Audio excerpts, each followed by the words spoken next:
What did your childhood sound like? Was it the unmistakable jangling ring of a telephone bolted to the kitchen wall? Or maybe it was the gentle hiss of a cassette tape right before the music kicked in? What did it feel like? Remember the solid, heavy click of the television dial as you turned it from channel to channel to channel? If those memories just sent a little shiver down your spine, then you've come to the right place. We're about to take a trip back to a time that feels like a million years ago, but also just like yesterday. Welcome back to our little corner of the past. It's so good to have you here with us. Today we're flipping through the photo album of our minds and landing right in the heart of the 1970s. We're not just going to talk about the disco and the bell-bottoms, though. We're going to dive deep into those smaller, everyday things. The textures, the smells, the sounds that truly defined our lives. This one is special for me, as it's the decade that shaped so much of my own story. Let's start right there, in the kitchen. Remember the phone? Not a sleek little rectangle in your pocket. Ours was a heavy piece of plastic, probably harvest gold or avocado green, with a long coiled cord that was a permanent fixture on the wall. And when it rang, everyone heard it. The biggest gamble of the day was picking up that receiver, because you had absolutely no idea who was on the other end. No caller ID, no screening. It could be your best friend, it could be your grandmother, or it could be a salesperson trying to sell you a set of encyclopedias.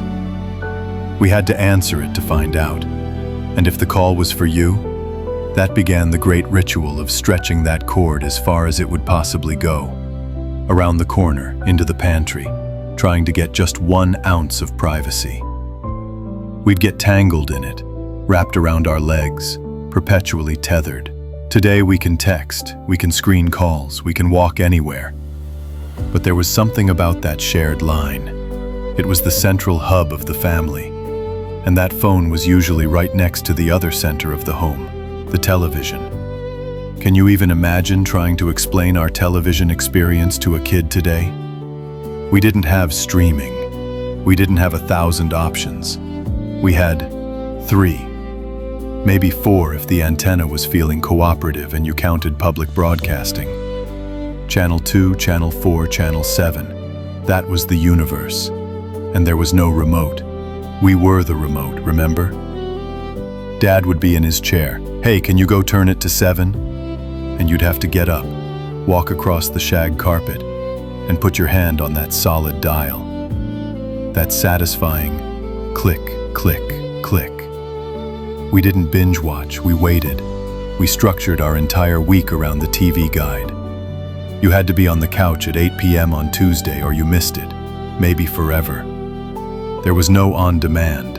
It was on then. It gave a rhythm to our lives that I think we've lost. We all shared the same cultural moments because we were all watching the same 3 things. But the holy grail of that television was, without a doubt, Saturday morning. That was our time. From about 8 a.m. until noon, the networks belonged to us. We'd pour a giant bowl of cereal, and not just any cereal. We were on a mission. We weren't just after the sugar, we were after the prize. Remember digging your entire arm down into that box, past all the flakes or an unnatural amount of marshmallows, feeling for that little plastic-wrapped treasure. It was usually a small figurine, a baking soda-powered submarine for the bathtub, or a little decoder ring. It was a prize, a real, tangible thing. It made breakfast an event.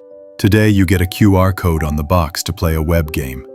It's just not the same as pulling a physical prize out of the box, a prize you'd keep in your pocket for weeks. And while we ate that cereal, what were we looking at? In my house, and maybe in yours, it was mushrooms. Mushrooms everywhere. Mushroom wallpaper.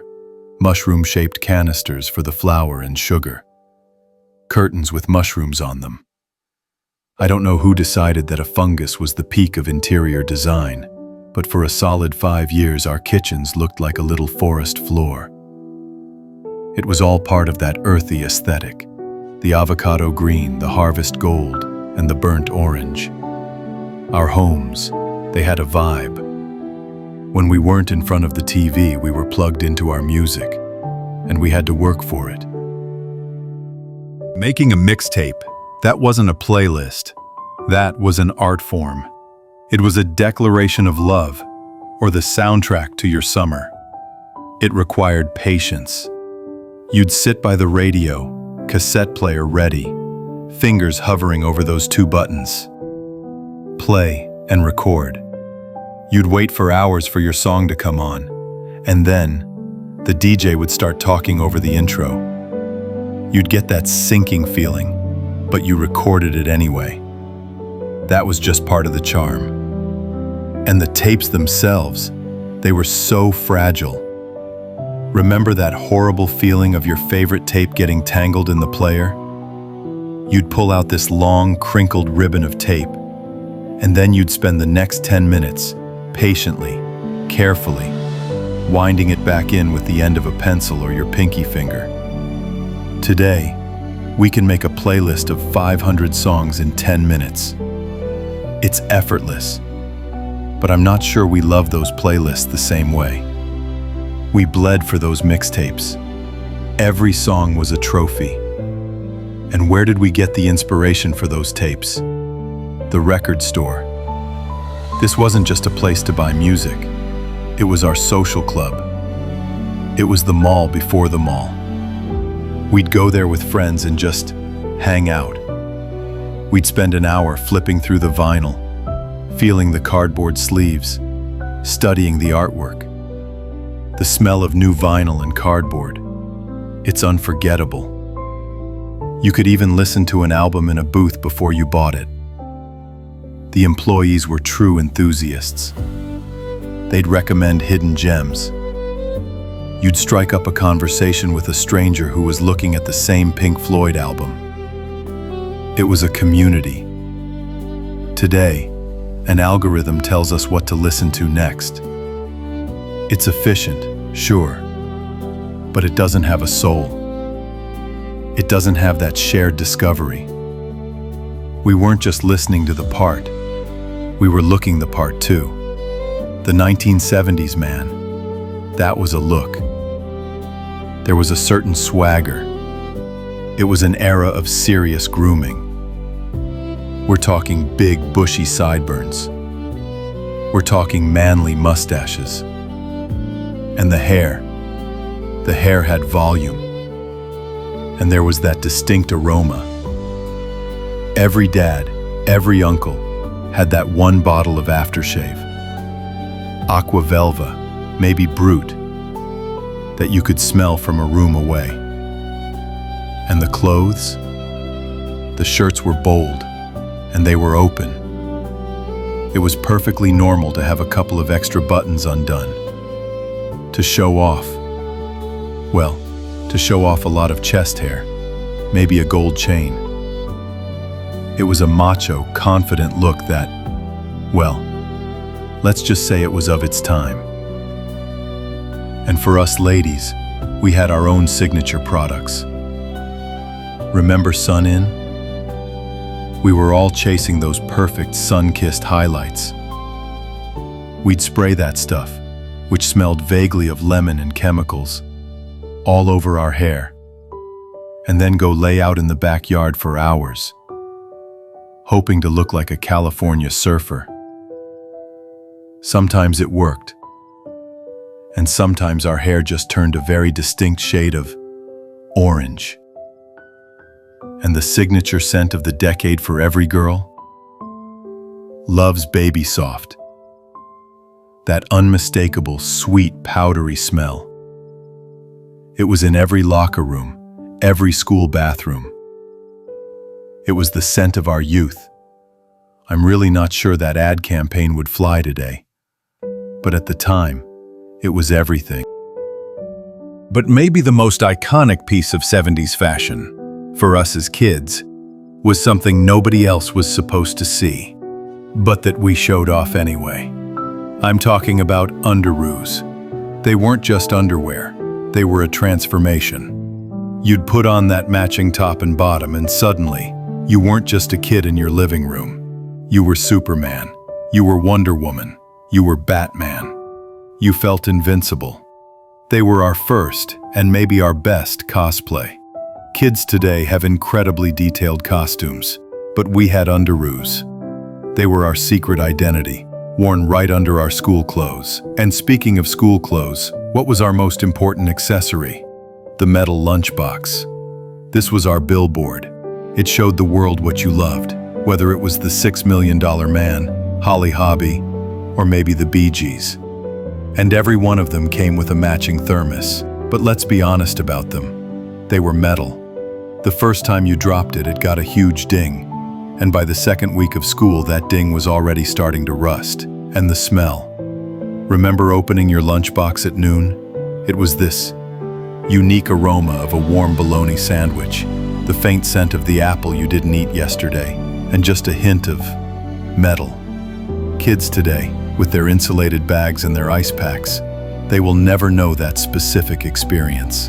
That lunchbox was part of our daily routine, but so much of our life happened outside of that routine, in a world that felt bigger and a lot less supervised. Remember the single most common phrase our parents said? Go outside and play. It wasn't a suggestion, it was an eviction. And there was a simple rule. Be home when the streetlights come on. We didn't have play dates. We didn't have scheduled activities. We just went. We rode our bikes for miles. We built forts in the woods. We played kick the can until it was too dark to see. We were gone for hours. No one had a phone. No one had a GPS. Our parents just trusted that we'd be okay. It was a level of freedom that is simply unimaginable today. We learned to be independent, to solve our own problems, and to deal with the kid who always cheated at tag. And that freedom extended to the roads. Now, this one is hard to even fathom today, but hitchhiking, it was common. It was just a thing people did. You'd see students, service members, hippies, just a thumb out on the side of the road, and people would pick them up. There was this unspoken sense of camaraderie, of helping a fellow traveler. Now, let's be clear, it wasn't without risk. We all knew there was a chance you'd get a weirdo, but it was just an accepted part of the landscape. Today, for so many good reasons, that world is gone. The trust that we placed in strangers, and that strangers placed in us, feels like it's from a different planet. Even our drinks had a little element of danger. Before the stay tab that we have today, we had pull tabs. You'd hook your finger in that little ring, pull it back, and the tab would come completely off in your hand. And what did we do with it? We dropped it on the ground. They were everywhere. You'd go to the beach, and the sand would just be glittering with these sharp little pieces of metal. It was a genuine hazard. We all have a memory of slicing our foot open on one. It was just another one of those things. A tiny, sharp little fun part of living in the 70s that we just accepted. With all this freedom, we wanted to capture the moments. And for that, we had the magic of the Polaroid camera. In a world where we had to send film away for a week, the Polaroid was pure science fiction. You'd press the button. The camera would make that mechanical noise, and out would come the picture. And then, the ritual. We all did it, even though we were told not to. We'd shake it. We'd wave it in the air, as if we were personally encouraging the image to appear. And slowly, like a ghost, the memory would fade into view. We were so selective. Film was expensive. You didn't take 50 pictures of your lunch. You got 10 shots. Each one mattered. And when we were out with friends, at the mall or the roller rink, we'd pile into a photo booth. 4 pictures for $1. We'd try to make a different goofy face for each flash. Those little strips of 4 photos, those were our treasures. They were proof of our friendships, tangible memories we could hold in our hand, not just data on a cloud. What a trip down memory lane that was. From the sound of the TV dial to the smell of a new vinyl record. It's amazing how these little things can bring it all flooding back. It really was a different time. A time before the internet, before smartphones, before we were all so connected, and yet maybe a little more distant. We had less in terms of technology and convenience, but it feels like we had more patience, more freedom, more shared moments. The world has changed in so many incredible ways, but those core feelings of friendship, of discovery, of waiting for your favorite song, those are timeless. Thank you so much for walking down this road with me today. If you enjoyed this journey, please give this video a like and consider subscribing to join our little community. But most importantly, I want to hear from you. What one memory from this list hit you the hardest? What's that one little detail from the 1970s that you'll just never forget? Let's fill the comments section with our stories.